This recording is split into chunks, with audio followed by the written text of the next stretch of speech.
Hello दोस्तों, स्वागत है आपका सिंकोरी एजुकेशन यूट्यूब चैनल पर। मेरा नाम है अजय शर्मा और आज हम यहाँ पे बात कर रहे हैं दोस्तों लिमिट कॉन्सेप्ट के बारे में। दोस्तों चैप्टर नंबर 13 आपका क्लास 11th का है, उसका नाम है दोस्तों लिमिट्स एंड डेरिवेटिव्स। लिमिट्स का इंपॉर्टेंस क्या है आज उसको देखेंगे, क्या होता है लिमिट उसको समझेंगे, बेसिक से एक एक कॉन्सेप्ट को क्लियर करेंगे। तो जल्दी से आ जाओ सारे के सारे और फटाफट से वीडियो को लाइक करो, शेयर करो अपने दोस्तों के साथ। और कहाँ शेयर कर सकते हो आपको पता है, जो मर्जी सोशल हैंडल हो वहां पे जाके इसको शेयर कर दो। आइए दोस्तों शुरुआत करते हैं आज की क्लास की। तो सबसे पहले आपको बताना चाहता हूं दोस्तों कि लिमिट जो है, लिमिट कॉन्सेप्ट को आज हम यहां पे देखने वाले हैं। क्या है लिमिट? तो चैप्टर नंबर 13 हमारा है, उसका नाम है दोस्तों लिमिट्स एंड डेरिवेटिव्स। हम इसको LND के नाम से भी जानते हैं। तो ये लिमिट्स एंड डेरिवेटिव्स है दोस्तों।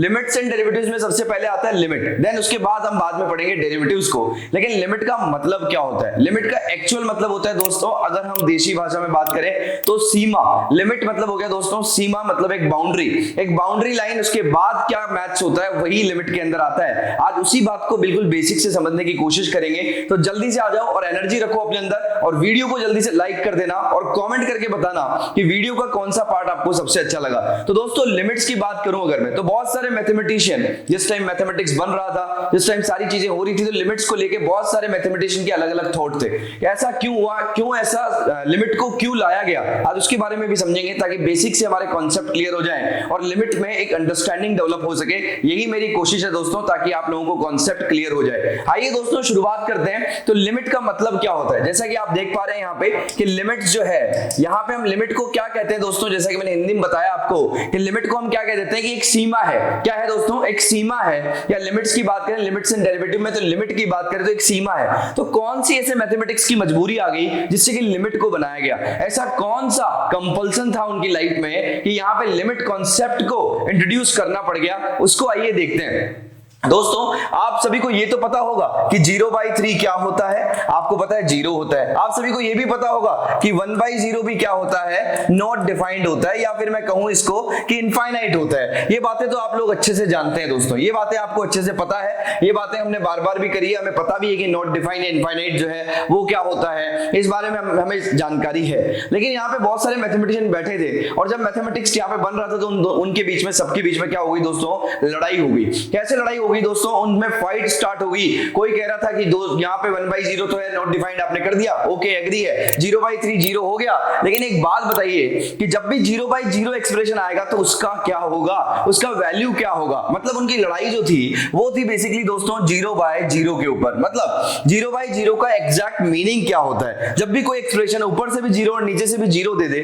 तो यहाँ पे मैं अगर इसको नॉर्मल सोचूं, मतलब मैं इसको डायरेक्टली आंसर ना करूं, तो मेरे दिमाग में क्या आएगा? या तो 0/0 क्या हो सकता है, 1 हो सकता है, या फिर क्या हो सकता है दोस्तों 0/0 भी क्या पता इनफाइनाइट हो जाए, या फिर 0/0 को मैं क्या कर दूं, 0 ही कर दूं। तो कुछ मैथमेटिशियन ये कह रहे थे, कुछ मैथमेटिशियन ये कह रहे थे और कुछ मैथमेटिशियन ये कह रहे थे। तो लड़ाई वहां पे बिल्कुल हो गई उनके बीच में और वहां पे बहुत सारी चीजों में कॉन्फ्लिक्ट्स आए, बहुत सारी चीजों में दिक्कत आई। उन्होंने कहा कि एक बात बताइए, अगर आप इनफाइनाइट बाय इनफाइनाइट को डिफाइन करेंगे तो उसको क्या लिखेंगे? क्या इसको 1 लिखेंगे, क्या इसको इनफाइनाइट लिखेंगे, क्या इसको 0 लिखेंगे, क्या इसका वैल्यू होगा? मतलब जो नॉट डिफाइंड वैल्यूज है, क्या नॉट डिफाइंड वैल्यूज जो है वो 1 आएंगी? अगर दोनों ही नॉट डिफाइंड हो तो क्या 1 आएगी? क्या उसको भी इनफाइनाइट बोला जाएगा क्या, या फिर उसका वैल्यू जो है वो 0 आएगा? ऐसी चीजों पे आके मैथमेटिक्स जो है दोस्तों स्टक हो गया। वहां पे सारे के सारे मैथमेटिशियन जो है लड़ाई करना स्टार्ट कर चुके थे और क्या हो गया, एक दूसरे के बाल बाल खींचने लग गए, नोचने लग गए एक दूसरे को। और बाद में दोस्तों एक कंक्लूजन पे पहुंचा गया, एक बार लड़ाई हुई, वापस से मीटिंग्स के दौर और चलता रहा और जब ऑथेंटिक चीज पे पहुंचे तो उन्होंने ये कहा कि एक काम करते हैं कि 0/0 को हम यहाँ पे इनडिटरमिनेट बोल देते हैं। 0/0 को क्या कह देते हैं दोस्तों, इनडिटरमिनेट है। मतलब इनडिटरमिनेट का मतलब होता है यहाँ पे इनवैलिड, मतलब इसको क्या कह देते हैं, इनवैलिड। मतलब हम कोशिश करेंगे कि 0/0 का फॉर्म कभी बने ही ना, हम कोशिश करेंगे वैसे ही नॉर्मल कैलकुलेशन करके कि 0/0 फॉर्म कभी भी ना बने और ये हम ट्राई करके रहेंगे चाहे जो हो जाए। तो उन्होंने ये कहा, तो उसके बाद 0/0 को क्या बोल दिया गया दोस्तों, इनवैलिड बोल दिया गया कि ये इनवैलिड है, ये फॉर्मेट ही ही नहीं है। तो उम्मीद करता हूं समझ में आ रहा होगा आपको कि उसके बाद लिमिट का, उसके लिए इसके बाद 0/0 फॉर्म से एलिमिनेट करने के लिए लिमिट का जो है जन्म हुआ दोस्तों। लिमिट को इंट्रोड्यूस किया गया कि लिमिट हम लगा देंगे और उसको हम बाय सिंपलीफिकेशन मेथड से या कैसे भी करके इस फॉर्म तक नहीं जाने देंगे चाहे जो हो जाए, क्योंकि ये इनवैलिड फॉर्मेट है। उम्मीद करता हूं ये बात आप लोगों को समझ में आ रही होगी। मतलब उन्होंने कहा था, कुछ मैथमेटिशियन 1 कह रहे थे, कुछ मैथमेटिशियन इनफाइनाइट कह रहे थे, कुछ मैथमेटिशियन 0 कह रहे थे। तो उनकी लड़ाई हुई, उसके बाद उन्होंने कह दिया कि किसी की बात नहीं सुन रहे हैं, अब एक काम करते हैं, एक थ्योरी पे आते हैं और वो है दोस्तों 0/0 का फॉर्म जो है वो इनवैलिड होता है, उसको हम यहाँ पे फॉर्म को लाएंगे ही नहीं चाहे जो हो जाए। कितना ही सिंपलीफाई कर लें 0/0 नहीं आने देंगे चाहे जो हो जाए, सीधा वैल्यू निकालने की कोशिश करेंगे। 0/0 फॉर्म आ गया तभी दोस्तों किसका उजागर हुआ, यहाँ पे लिमिट जो कॉन्सेप्ट है वो यहाँ पे तभी बन के आया। उम्मीद करता हूँ बेसिक लेवल पे आपको क्लैरिटी आ रहा होगा। मैं अपनी भाषा में इसको समझाने की कोशिश कर रहा हूं ताकि आपको क्लियर हो कि लिमिट जो है वो क्या होता है। उसके बाद अब लिमिट को पढ़े कैसे सर, लिमिट को कैसे डिफाइन किया जाए, वो सब बातें भी अब देखने वाले हैं।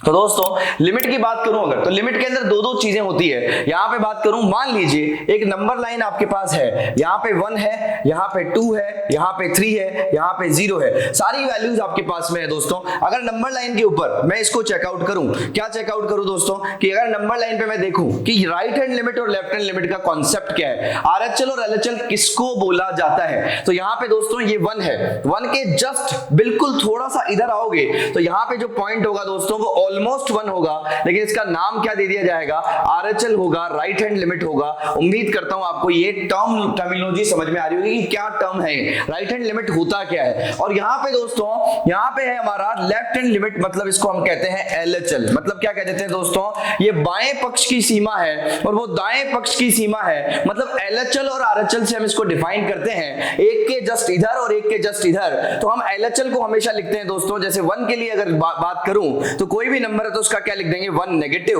और आरएचएल के लिए बात करेंगे दोस्तों वो होगा 1 पॉजिटिव। 1 के ऊपर ऐसे पॉजिटिव लिख देंगे छोटा सा, जिससे कि पता लग जाए कि हम राइट हैंड लिमिट की तरफ जा रहे हैं और लेफ्ट हैंड लिमिट की तरफ जा रहे हैं। लेकिन सर इसका मतलब क्या है, ऐसा क्यों बोला गया, तो इसको इसलिए बोला गया दोस्तों कि लिमिट को चेक कर रहे हैं कि 0/0 का फॉर्म अगर बन जाता है तो लिमिट कॉन्सेप्ट जब हम लगाएंगे तो यहां पे उसको सॉल्व कैसे करेंगे। तो आपको बताऊं दोस्तों कि जब भी आप लिमिट कॉन्सेप्ट लगाएंगे तो उसके अंदर क्या होगा कि लिमिट इस तरीके से लिखा जाएगा और x का वैल्यू या h का value h tends to 1 negative, और यहां पे कोई भी फंक्शन है fx और वो किसके इक्वल होगा, limit h tends to 1 positive के इक्वल होगा, और वहां पे भी आपके पास क्या होगा, fx होगा। ये f है दोस्तों, इसको क्या बोलेंगे fx, और इसको भी क्या बोलेंगे हम fx ही बोलेंगे। और उसके बाद ये किसके बराबर होना चाहिए, fx की वैल्यू के बराबर ही होना चाहिए। अगर ये कॉन्सेप्ट है तो इसका मतलब ये फंक्शन क्या कर रहा है दोस्तों, लिमिट के कॉन्सेप्ट को अच्छे से हम इस चीज को समझ सकते हैं कि एलएचएल आरएचएल इक्वल हो गया। ये बात हम डेरिवेटिव में भी देखते हैं, लेकिन ये लिखने का तरीका है कि अगर फंक्शन कॉन्टिन्यूअस है तो इन तीनों चीजों को इक्वल होना पड़ेगा। लेकिन ये आपके क्लास 12th के अंदर आएगा, आपको उसके अंदर इस चीज को समझना है। अभी आपको दिमाग नहीं लगाना है, बस आपको रिप्रेजेंटेशन को समझना है। क्या रिप्रेजेंटेशन है सर, इसका रिप्रेजेंटेशन है बेटा, इसे लिमिट को लिखते हैं LIM, कुछ लोग ऐसे भी लिखते हैं LIM, तो ये ध्यान रख लेना, इसमें कोई फर्क नहीं पड़ता है, ठीक है। लिमिट लिमिट होता है, LIM से इसको डिनोट करते हैं, और यहाँ पे जो आता है वो क्या करता है दोस्तों, h tends to 0, h tends to 1 और h टेंड्स टू 2 या जो भी वैल्यू है, तो यहाँ पे h टेंड्स टू 0 का मतलब है वो 0 की तरफ जा रहा है या 0 की तरफ उसकी वैल्यू जो है बढ़ रही है। तो इस तरीके से आप इसको क्या करते हैं, डिनोट करते हैं। ये डिनोट करने का तरीका हुआ लिमिट को। यहाँ पे मान लीजिए आप h टेंड्स टू 1 पॉजिटिव कर रहे हैं तो क्या होगा, आरएचएल होगा, राइट हैंड लिमिट से हम उसको डिनोट करेंगे, और अगर limit h tends to 1 negative होगा तो उसको हम LHL से डिनोट करेंगे। उम्मीद करता हूं आप लोगों को समझ में आ रहा होगा। यहां तक सारे कॉन्सेप्ट क्लियर हैं, तो जल्दी से जो बातें मैंने बोली वो फटाफट से लिख लीजिए। लिमिट का कॉन्सेप्ट क्यों लाया गया, लिमिट का कॉन्सेप्ट लाया गया क्योंकि 0/0 का फॉर्म नहीं आने देना है, वो एक इनवैलिड फॉर्मेट है, और इनवैलिड फॉर्मेट को एलिमिनेट करने के लिए लिमिट को बेसिकली लाया गया। मतलब इनवैलिड फॉर्मेट को हटाने के लिए लिमिट कॉन्सेप्ट को यहां पे लाया गया, उसको इंट्रोड्यूस किया गया जब मैथमेटिक्स बन रहा था। तो इसीलिए लिमिट को लगा दिया कि लिमिट, एक लिमिट होना बहुत जरूरी है। जैसा कि आपने कहा ना, जैसा कि मैंने बोला कि हम इसको अगर रेगुलर अपनी लैंग्वेज में यूज करें तो मैं ये कहता हूं कि हमारी जो लिमिट्स होती हैं, हमारे घर वाले हमें कहते हैं कि भाई लिमिट्स बहुत जरूरी है। जैसे कि आपको बोलते हैं कि भाई पढ़ाई करो, ये करो, दोस्तों के साथ जाओ, वो सब ठीक है, बट अपनी लिमिट्स बहुत जरूरी है। एक लिमिट होना बहुत जरूरी है, मतलब एक सीमा में, एक दायरे में रहना बहुत जरूरी है। वैसे ही मैथमेटिक्स जो है वो भी ये कहता है कि भाई 0/0 फॉर्म में नहीं जाना, ये सर्कल है मैथमेटिक्स का, इसके बाहर नहीं जाना, यही हमारी लिमिट है। इसीलिए लिमिट को यहाँ पे इंट्रोड्यूस किया गया। एक एग्जांपल की मदद से आपको समझाता हूं। देखिए दोस्तों, अगर लिमिट की बात करूंगा तो लिमिट क्या होता है हमारा, यहां पे मैंने लिखा है कि लिमिट, अगर मान लीजिए लिमिट जा रहा है x टेंस टू 2 जा रहा है, या मैं कहूं x टेंस टू 2 है, और x square minus 4 divided by x minus 2 यहां पे लिखा हुआ है। ये इसको रिप्रेजेंट करने का तरीका है और ये फंक्शन का वैल्यू है। और मैंने कह दिया कि बताइए एट x इक्वल टू 2 पे इस फंक्शन का वैल्यू क्या होगा। तो एट x इक्वल टू 2 पे मैंने इसको चेक किया, क्योंकि लिमिट जा रहा है x टेंस टू 2 पे, तो मैंने वैल्यू रखा यहां पे, तो क्या बना दोस्तों 2 का स्क्वायर माइनस 4, और यहां पे क्या आ गया 2 माइनस 2 आ गया। मतलब देखा जाए तो क्या आया 4 माइनस 4 अपॉन 2 माइनस 2, मतलब क्या आ गया 0 बाई 0 का फॉर्मेट बन गया। इसका मतलब क्या हुआ दोस्तों, ये 0 बाई 0 का जो फॉर्मेट बन गया, इसी को ही हमें क्या करना है, एलिमिनेट करना है। तो उसके लिए जन्म हुआ दोस्तों बाय सिंप्लीफिकेशन मेथड। तो सिंप्लीफिकेशन मेथड को हम यूज करके और यहां पे क्या करेंगे दोस्तों, इसको एलिमिनेट करेंगे। इस 0 बाई 0 फॉर्मेट को हम यहां पे नहीं आने देंगे, तो ये 0 बाई 0 फॉर्मेट हो गया हमारा इनवैलिड। तो इनवैलिड को हमें नहीं आने देना है, इनवैलिड को नहीं आने देना है, इनवैलिड को बनने नहीं देना है। तो उसके लिए क्या करें, उसके लिए सर आप एक काम करिए कि यहां पे इसको पहले ही सिंप्लीफाई कर लीजिए। वो कैसे, देखिएगा, अगर आपके पास लिमिट है x टेंस टू 2, वो रहने दो, उसका कोई प्रॉब्लम नहीं है। x स्क्वायर माइनस 4 है, उसको क्या लिख सकता हूं दोस्तों, x स्क्वायर माइनस 2 का स्क्वायर हो गया, x स्क्वायर माइनस 2 का स्क्वायर हो गया, नीचे भी x माइनस 2 है। तो अगर इसको मैं सॉल्व करूं तो क्या बनेगा, ये x माइनस 2 और x प्लस 2 बन जाएगा। आप लोगों को पता होगा formula a square minus b square का। उसके बाद इसे डिवाइड कर दिया गया, क्या डिवाइड किया गया, x माइनस 2 ही डिवाइड कर दिया गया, तो ये कैंसिल आउट हो गया। अब देखो दोस्तों, ये जब दोनों कैंसिल आउट हो गए तो x प्लस 2 बचा, और अगर लिमिट x टेंस टू 2 की बात करूंगा तो यहां पे क्या होगा, x प्लस 2 के साथ ही आपको वैल्यू को रखना पड़ेगा। तो 2 को आपने यहां मेंशन किया, तो 2 प्लस 2 कितना हो गया दोस्तों, 4 आ गया।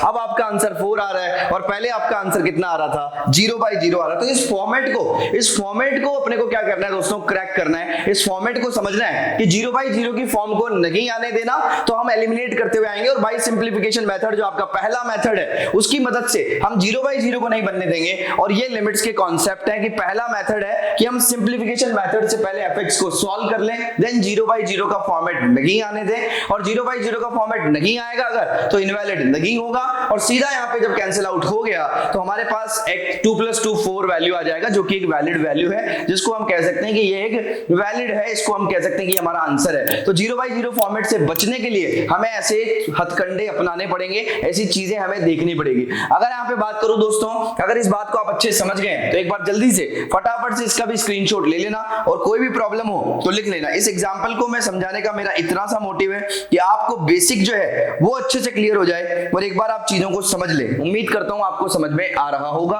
और चीजें भी आपकी क्लियर हो रही होगी। ठीक है दोस्तों, यहां तक कोई भी प्रॉब्लम है तो बता देना। उसके बाद जब सेकंड क्लास की हम बातचीत करेंगे उसमें हम यहाँ पे दोस्तों बात करने वाले हैं, यहाँ पे हम बात करने वाले हैं कि कैसे हम बाय सिंप्लीफिकेशन मेथड या आइडेंटिटी मेथड के साथ कैसे हम यहाँ पे लिमिट को सॉल्व करते हैं। तो दोस्तों एक बार जल्दी से मैं आपको फटाफट से इस चीज के बारे में बताता हूं कि कैसे आप यहाँ पे क्वेश्चंस को सॉल्व करते हैं, किस तरीके से इसको डिनोट किया जाता है। इसके ऊपर आपको दिमाग नहीं लगाना, ये रिप्रेजेंटेशन का एक तरीका है जो कि क्लास 12 में आपको काम आएगा कि एलएसडी आरएसडी निकालने के लिए, left hand limit right hand limit निकालने के लिए। ठीक है दोस्तों, तो इसको एलएचएल इसको आरएचएल बोल दिया गया। तो इसका मतलब वापस से थोड़ा सा मैं आपको जोर देना चाहूंगा इस बात को समझने के लिए कि 1 का मतलब हो गया 1 के जस्ट पास में। इसको थोड़ा जूम आउट करें तो ये 1 है, और 1 के जस्ट पास में ये वैल्यू है, और 1 के जस्ट पास में इधर जो वैल्यू है, तो ये हमारा लेफ्ट हैंड होगा, ये हमारा राइट हैंड होगा। तो लेफ्ट हैंड और राइट हैंड को हमें समझना है। अगर मैं यहाँ पे बात करूं कि 1 के जस्ट पास में, बिल्कुल पास में वैल्यू है, x टेंस टू 1 जा रहा है, ऑलमोस्ट 1 है, मतलब अगर मैं बात करूं तो वैल्यू यहाँ पे लिख सकते हैं अपन 1.00000001, इतना वैल्यू है दोस्तों, बिल्कुल थोड़ा सा पास में। इसको हम ऑलमोस्ट किसके बराबर मान सकते हैं, 1 के बराबर ही मान सकते हैं, लेकिन इसको बोलेंगे क्या, हम आरएचएल बोलेंगे, राइट हैंड लिमिट बोलेंगे। यहाँ पे अगर बात करें तो इसका जो वैल्यू है ये हमारे पास आ रहा है दोस्तों 0 पॉइंट। अब इसका जो वैल्यू है क्या आएगा दोस्तों, 1 के जस्ट पास में क्या है आपको पता है, 1 के जस्ट पास में 0.999999 वाला वैल्यू है। तो यहाँ पे 0.99999 वाला वैल्यू है जो कि ऑलमोस्ट 1 के बराबर है, लेकिन हम हम बोलेंगे क्या, इसको LHL बोलेंगे, लेफ्ट हैंड लिमिट बोलेंगे। उम्मीद करता हूं ये बात आप लोगों को समझ में आ रही होगी। RHL LHL में आप डिफरेंशिएट करना सीख गए होंगे। बस आपको लेना है, उस वैल्यू पे चेक करना है कि फंक्शन अगर x इज ग्रेटर देन 2 है तो 2 पे उस फंक्शन को लेना है, और अगर लेस देन 2 है तो उस पे उस फंक्शन को हमें डिफाइन करना है। उम्मीद करता हूं ये बात आपको समझ में आ रही होगी और लिमिट को लेके एक थोड़ा सा एक अंडरस्टैंडिंग जो होती है वो आपकी बनी होगी। मैंने कोशिश करी इस लेक्चर के माध्यम से आपको लिमिट इंट्रोड्यूस कर सकूं, उसके बाद तो हम बहुत सारे क्वेश्चन कर ही लेंगे। तो आपको कैसा लगा ये वीडियो, जल्दी से वीडियो को लाइक करना, शेयर करना अपने दोस्तों के साथ और ज्यादा से ज्यादा लोगों तक इसको पहुंचाओ यार, क्योंकि अब नया चैप्टर है, लिमिट हम शुरू कर चुके हैं और लिमिट के अंदर हम पढ़ रहे हैं कि कैसे हम सीमाओं को देखते हैं। क्या है यहाँ पे मैथमेटिक्स की भी सीमा होती है भाई, हर इंसान की सीमा होती है, वैसे ही सब्जेक्ट की भी एक लिमिटेशंस है। उसी लिमिटेशंस, उसी बाउंड्री के अंदर, उसी दायरे में रहते हुए हम लिमिट को पढ़ रहे हैं। तो लिमिट यहाँ पे आपको कैसा लगा ये इंट्रोडक्शन, ये जरूर से फटाफट से बताना कमेंट सेक्शन के अंदर, और आराम से पढ़ते रहिए, बहुत आराम से आपको सारा सिलेबस कंप्लीट हो जाएगा और लिमिट के अंदर भी आपको अच्छे से सारे क्वेश्चंस की नॉलेज मैं दे दूंगा दोस्तों, बिल्कुल टेंशन मत लेना। तो उम्मीद करता हूं दोस्तों आपको ये वीडियो जरूर से पसंद आया होगा। अगर वीडियो पसंद आया तो लाइक जरूर करना, कमेंट जरूर करना और अपने घर पे रह के आराम से बिल्कुल सेफ्टी के साथ दिवाली को एंजॉय करना। तो मिलते हैं दोस्तों नेक्स्ट लेक्चर में, तब तक के लिए आप सभी का बहुत बहुत धन्यवाद।